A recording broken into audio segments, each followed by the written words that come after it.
Welcome to the Wellness Abundance Podcast. I'm Melissa King, your podcast host, certified master health coach, certified personal trainer, and founder of Wellness Abundance Coaching. The purpose of this podcast is to share healthy lifestyle tips to empower you to design the abundant life you want and deserve. I'll chat with inspiring people who have built a strong foundation to build a life they love. I believe we all have the power within ourselves to create wellness abundance in all areas of our life. We simply need to find the courage within ourselves to take action. Our vision for this podcast is to help you create wellness abundance in your life with clarity, empowerment, and flexibility. Grab your favorite beverage and enjoy the episode. Hello, and welcome back to another episode of the Wellness Abundance Podcast. Thank you for joining me today. Today, I want to talk about vacations. This is the time of year where, a lot of people start thinking about their summer vacations when the kids are out of school or you have time off work or whatever it is. You may be coming back from a vacation, spring break, or getting ready to go on spring break.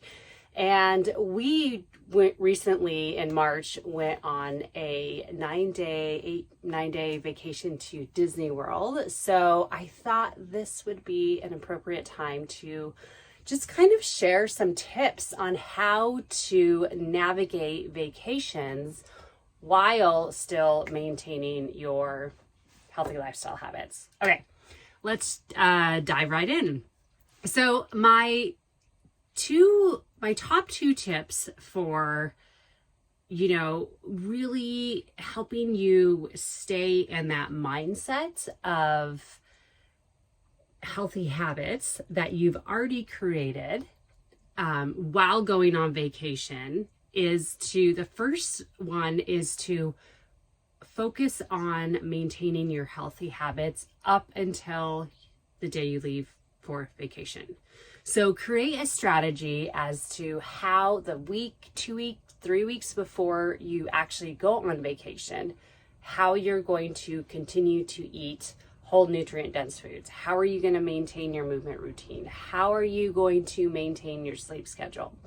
Now, this could be a little tricky because, I know for me, when we went on vacation in March, I was so stressed out, like for the 4 to 6 weeks before we left, because I was really busy at Primal. I was trying to, I do student support there, and I was really trying to kind of get ahead. So when I was gone, my colleagues didn't really have a lot to do. I wanted to kind of tie up any loose ends.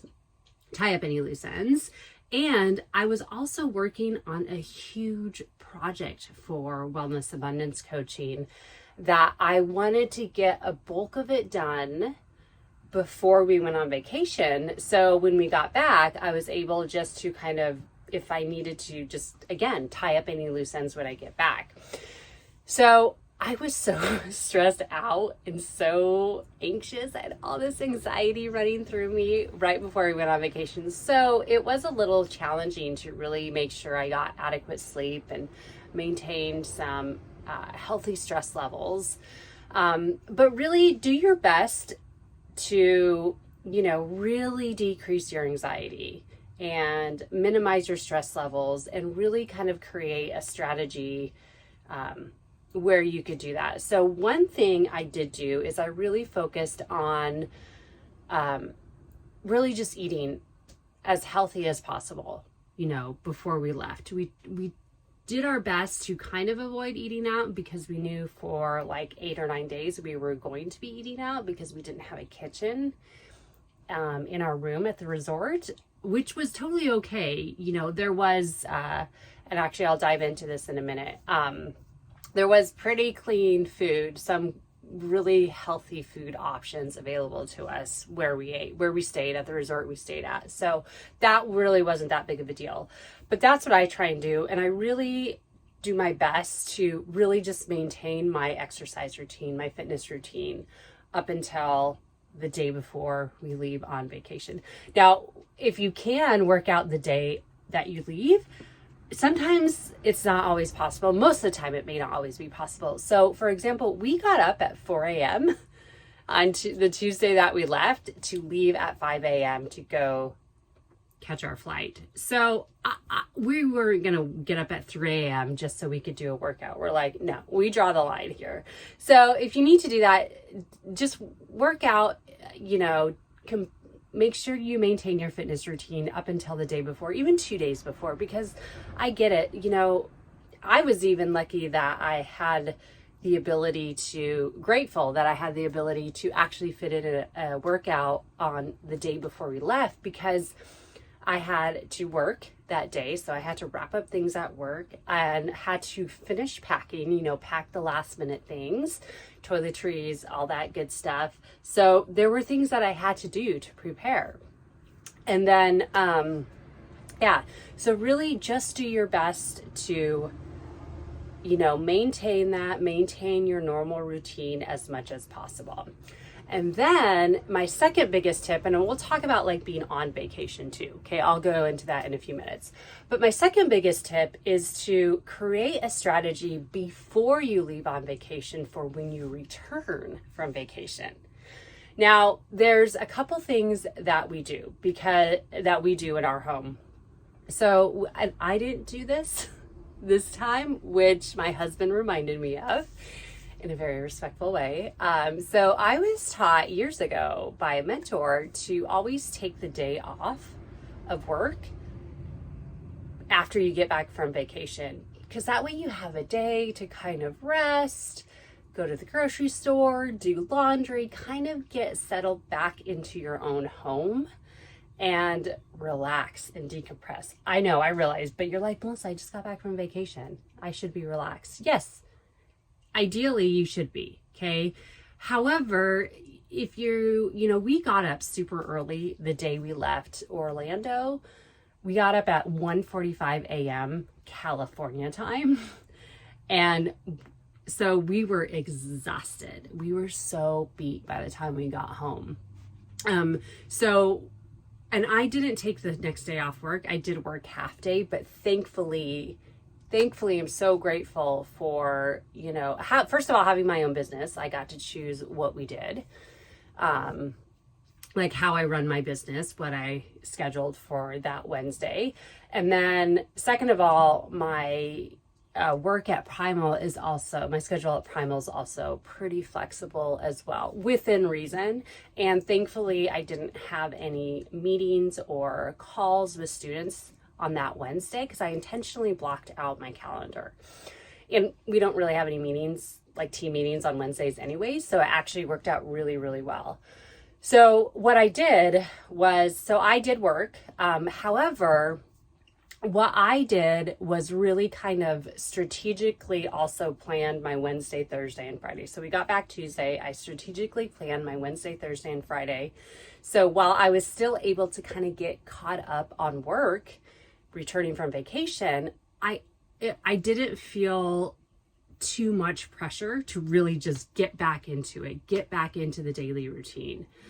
So, but with that being said, we also, while we don't necessarily go back to work the day after we return from a vacation, we do our best to, just get back into our sleep routine, our workout routine, and our making food at home routine. So what did that look like for us? For an example, when we got back from Disney World. So as I mentioned, that Tuesday that we left Orlando, we got up at 1:45 a.m. California time. So that was 4:45 a.m. because we had to be in front of the resort by 6:15 a.m. to catch the shuttle to get to the airport. So we wanted to make sure we were on time. We wanted to make sure we had plenty of time to pack and, shower, get ready for the day, make sure we had everything. So we got up super early. So when we got back, we went to the grocery store, got some food for dinner because we didn't have any food in the house. So we got some food for dinner, And then we basically relaxed the rest of the day. But what we didn't do was lay down and take a nap, even though we were exhausted from being up super early, California time, Pacific time zone.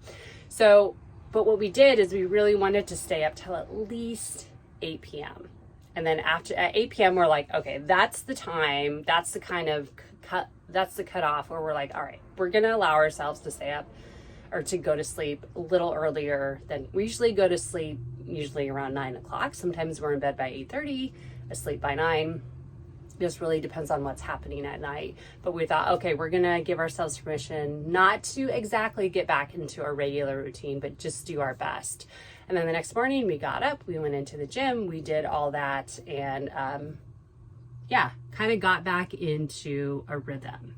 So really creating a strategy before you go on vacation for what you're going to do when you return, like the day you return to your own home. What are you going to do? How are you going to make it work?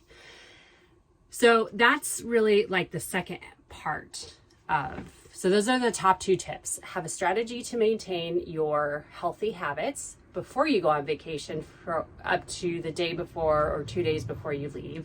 And then have a strategy in place for when you return. Because here's the thing, when you go on vacation, I don't know. Well, I don't know if this is true for you, but this is true for us, is we do it right. Like, we work hard when we're here and we play hard. So we don't mess around. We do sleep in a little bit if we can, depending on what we have going on our vacation. But we do enjoy like having at least 1 day, maybe 2 during our vacations to really just kind of relax, not have anywhere to be, not have any commitments.